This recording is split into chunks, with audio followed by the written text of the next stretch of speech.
The Vexari soldier's blade pressed against my throat, and I did what any sensible human would do. I lied through my teeth. Wait. I'm the Queen's mate. Kill me and she'll glass your entire homeworld. The words tumbled out before my brain could catch up. The soldier froze, his 4 eyes blinking in sequence. Behind him, 3 more Vexari warriors exchanged uncertain glances. Their chitinous armor clicked as they shifted, suddenly unsure. I was a cargo hauler. A nobody. I'd stumbled into their ambush while delivering protein paste to a mining colony. The Vexari were at war with the Terran Confederation, and I was about to become another casualty statistic. But now they were hesitating. The Queen has no mate, the lead soldier hissed, but his blade wavered. She has refused all suitors for 30 cycles. Secret mate, I improvised, my heart hammering so loud I was sure they could hear it. Political reasons. You know how it is with royalty. The Vexari looked at each other again. Their species was obsessed with hierarchy and mating bonds. To them, harming someone's bonded partner was the ultimate taboo. Worse than murder, worse than treason. Prove it, the soldier demanded. I reached slowly into my pocket and pulled out the only thing I had, a cheap holographic pendant my sister had given me. It showed a generic star field. Royal seal, I said with absolute confidence. Quantum encrypted. Only the Queen can activate the full display. The soldier studied it, mandibles clicking. He couldn't read human technology. None of them could. We will verify this, he finally said, lowering his blade. If you lie, your death will last for days. They dragged me to their ship. I had maybe 6 hours before they reached someone who could actually check my story. 6 hours to figure out how to not die.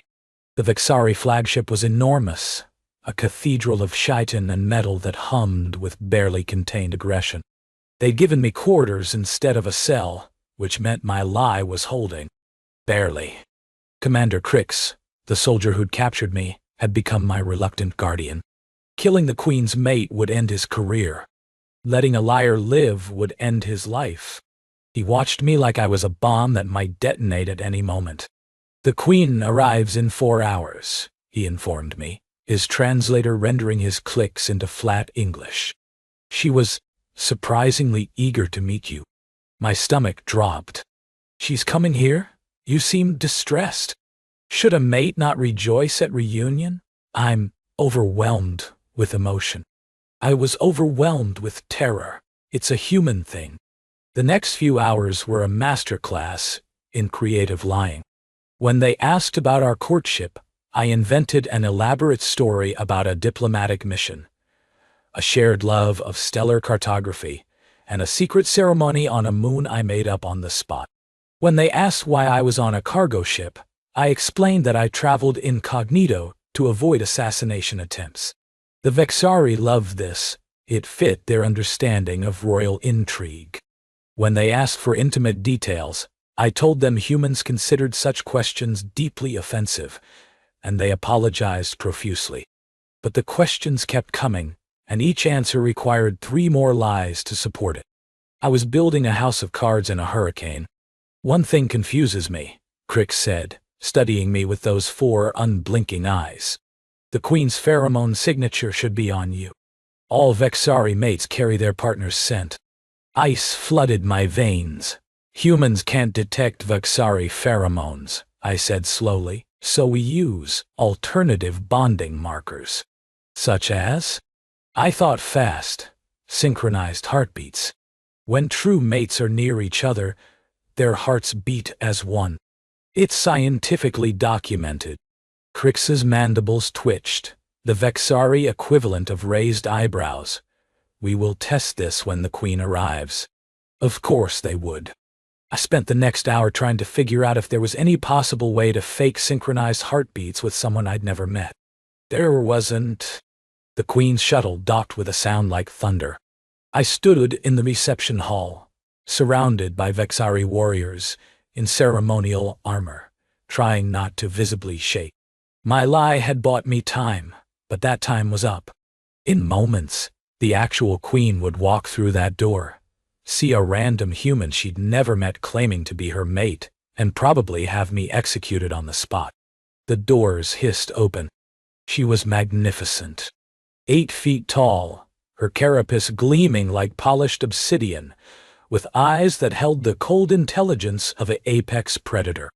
Crown spines rose from her head like a natural tiara, and when she moved, every Vexari in the room dropped to their knees. I dropped too.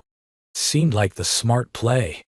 "Rise," she commanded, her voice resonating through the hall. "All of you." I stood on shaking legs. Her gaze found me immediately, and something flickered in those alien eyes. Surprise? Amusement? Hunger? "So," she said, approaching me with deliberate steps, "you are the human who claims to be my mate." "Your Majesty, I can explain. Commander Crix." She didn't look away from me. "Leave us, all of you." The room emptied in seconds. The doors sealed. We were alone.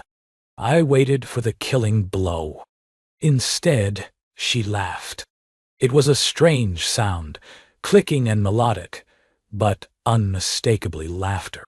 She circled me like a shark, studying me from every angle.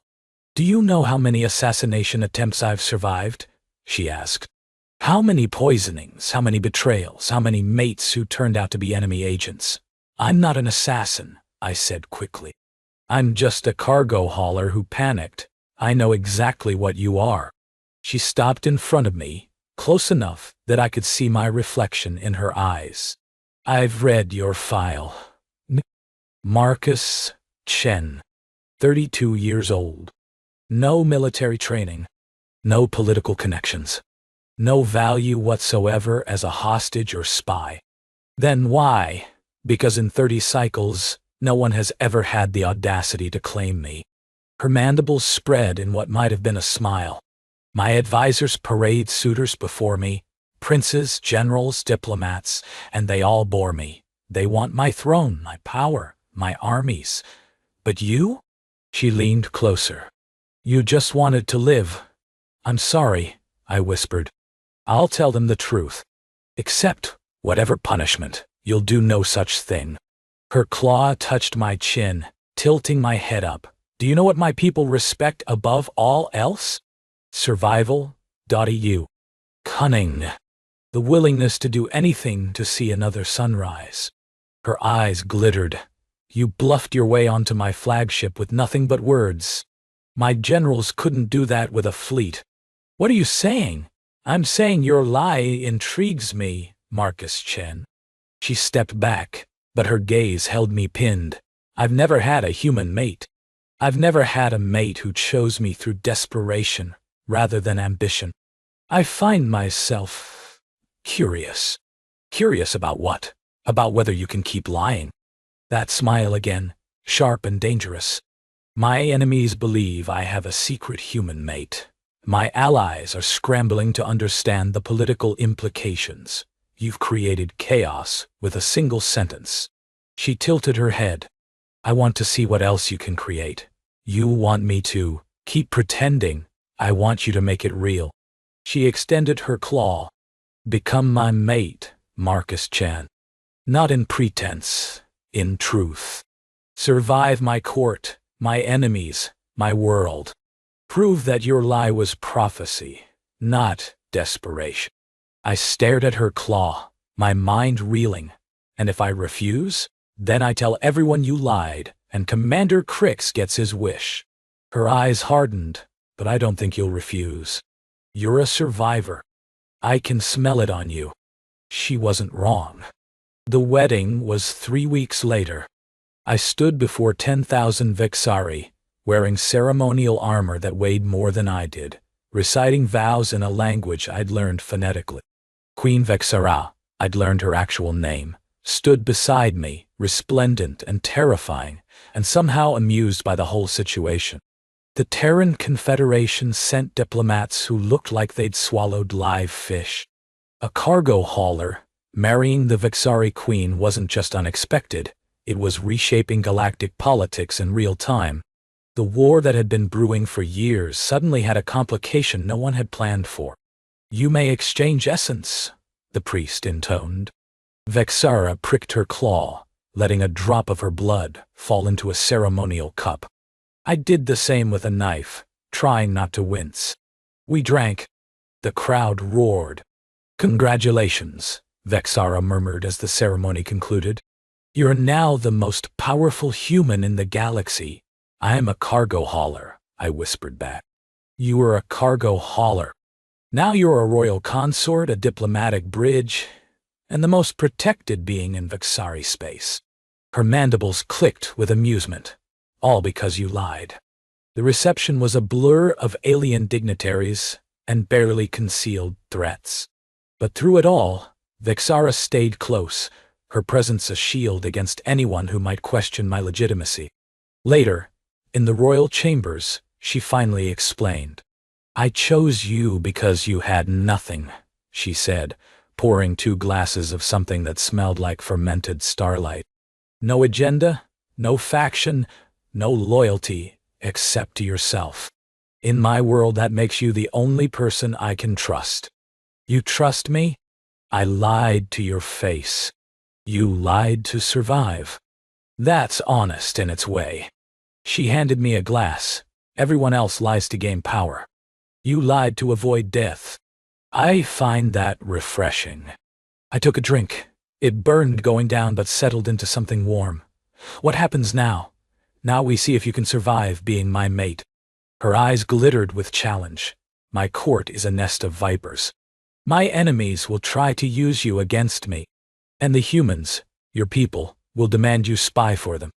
And if I can't handle it, then you die, and I find someone else." She said it matter-of-factly, without cruelty. "But I don't think that will happen. You talked your way out of execution with nothing but a cheap pendant and audacity. My court should be easy by comparison."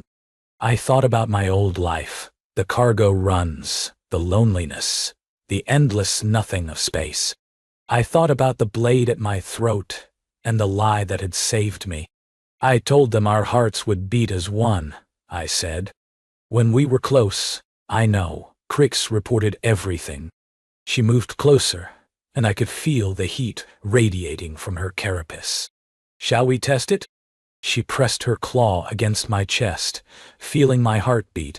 Then she took my hand and placed it against her thorax, where her own heart pulsed in an alien rhythm. We stood there, breathing together, and slowly, impossibly, the rhythms began to align. "Interesting," she murmured. "Perhaps you weren't lying after all." I laughed, the sound strange in the alien chamber. "I was definitely lying. Then you lied your way into truth." Her eyes met mine, ancient and knowing. "That's the most human thing I've ever witnessed." She wasn't wrong about that either. Outside, the stars wheeled in their eternal dance, indifferent to the cargo hauler who'd bluffed his way into royalty. Somewhere, my sister was probably watching the news feeds in complete disbelief. I made a mental note to send her a new pendant. A real one this time. The end.